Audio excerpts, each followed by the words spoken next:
The air in the dining room felt like it had been sucked out, leaving a vacuum that pressed against my chest. My wife's voice, sharp and careless, echoed from the phone screen in my hand. Marriage?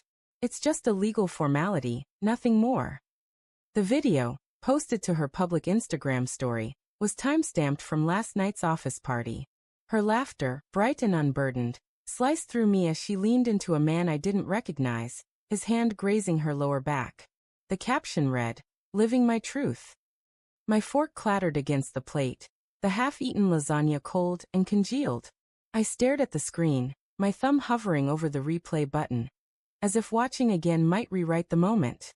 The house was silent except for the faint hum of the refrigerator. The dining table, polished oak we'd picked out together 5 years ago, gleamed under the chandelier's soft glow. It felt staged, like a set for a life we no longer lived. I tried to recall the last time Claire and I had sat here together, really talked, not just exchanged logistics about bills or schedules. Her absence tonight wasn't unusual. She'd been working late for months, her marketing firm demanding more of her time. Or so she said. The video looped in my mind, her words a splinter I couldn't pull out. Just a legal formality. Was that what we were? A contract? A checkbox? I stood, my chair scraping the hardwood, and paced to the living room. The couch, plush and gray, held the indent of her body from countless Netflix nights. I sank into it, scrolling through her Instagram again. The story was still up, taunting me. The man's face was half-shadowed, but his smile was too familiar, too intimate. My pulse thudded in my ears, a rhythm of dread and denial. Maybe it was nothing. Maybe she was drunk, exaggerating for attention. Claire loved to perform. Her charm was why I fell for her. But the way she leaned into him, the ease of her touch, felt like a language I'd never been taught. I opened our text thread. Her last message from this morning was a rushed "late again tonight, don't wait up." No hearts, no apologies. I typed, "Saw your story. What's going on?"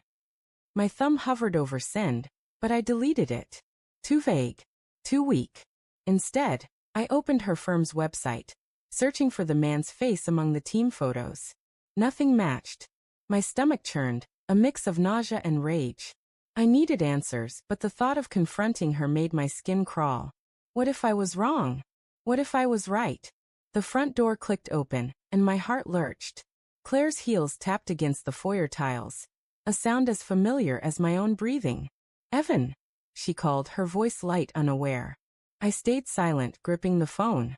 She appeared in the doorway, her navy blazer slung over one arm, her auburn hair loose around her shoulders. She looked tired but radiant, her green eyes catching the lamplight. "You're up late," she said, smiling. It was the kind of smile that used to unravel me, but now it felt like a mask. "Couldn't sleep," I said, my voice tighter than I intended. I held up the phone. "Saw your story." Her smile faltered, just for a second, before she laughed, a high, nervous sound. "Oh, that? Just me being dramatic after a few drinks. You know how I get." She dropped her blazer on the armrest and kicked off her heels, moving toward the kitchen. "Want some tea?" I followed her, the phone still in my hand. "Who was the guy?" She froze, her hand on the kettle. The kitchen smelled faintly of lemons from the cleaner she used obsessively. "What guy?" she asked, not turning around. "The one you were laughing with. The one touching you." She spun, her eyes narrowing. "Evan, it was a party. People talk. People touch. It's not a big deal." Her tone was sharp now, defensive. I wanted to believe her, to let the moment dissolve into nothing. But her words from the video clawed at me. "Just a legal formality. Then why say marriage is just paperwork?" I asked, stepping closer. The kitchen island stood between us, a cold granite barrier. "Why post that for everyone to see?" Her lips parted, then closed. She crossed her arms, her posture stiff.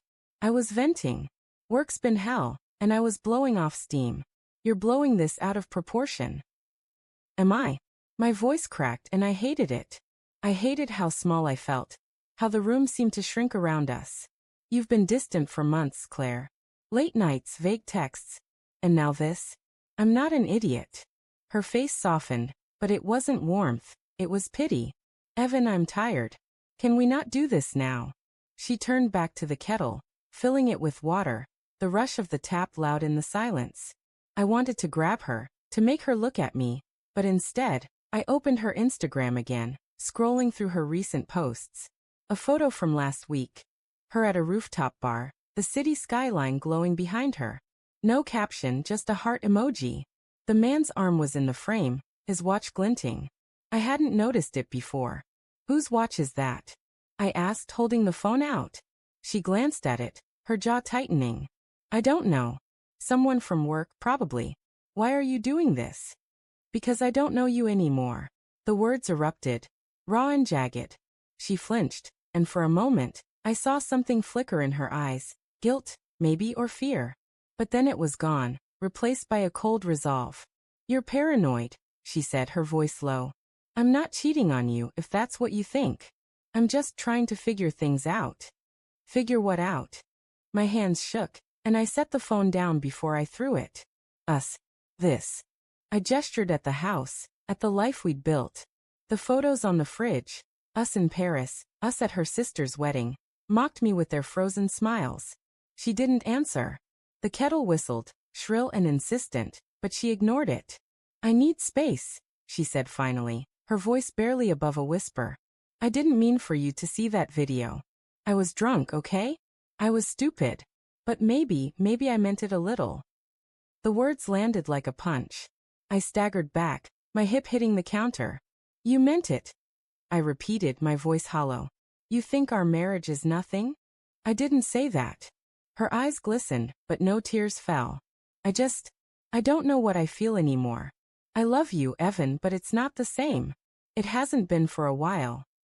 I wanted to scream, to demand answers, but my throat closed up. The kitchen felt too small, the air too thick. I grabbed my keys from the counter and walked out, her voice calling after me. Faint and desperate. Evan, wait. The night air was cold, biting at my skin as I climbed into my car. I didn't know where I was going, only that I couldn't stay.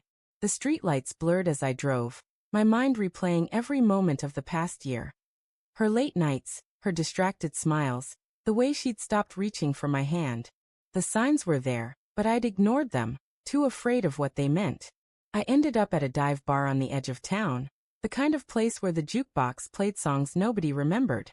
I ordered a whiskey, then another, letting the burn dull the ache in my chest. My phone buzzed, Claire texting. I'm sorry. Please come home. I stared at it, my thumb hovering over the screen.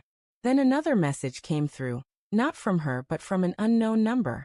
A photo loaded slowly. Claire, laughing in a dimly lit restaurant, her hand on the same man's arm. The timestamp was tonight, an hour ago. My glass slipped, shattering on the bar floor. The bartender glanced over, but I didn't care. I zoomed in on the photo, my heart pounding. Her wedding ring was missing.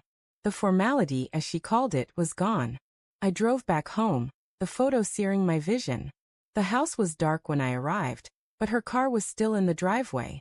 I found her in the bedroom, sitting on the edge of the bed, her face buried in her hands. She looked up, startled, her eyes red. Evan, Who is he? I asked, my voice deadly calm. She didn't deny it this time. His name's Ryan.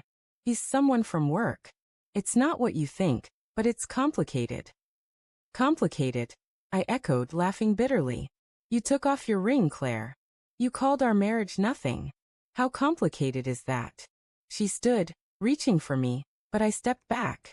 I didn't mean to hurt you, she said, her voice breaking. I felt trapped. I don't know who I am anymore, Evan. I thought he could help me find that. I stared at her, the woman I'd loved for a decade, and saw a stranger. The betrayal wasn't just Ryan. It was her erasure of us, her dismissal of everything we'd built. I walked to the dresser, pulled out her ring from the jewelry box, and set it on the bed. You want to find yourself? I said, my voice steady now. Start without this. I walked out, leaving the ring behind. The formality, as she'd called it, was gone. And so was I.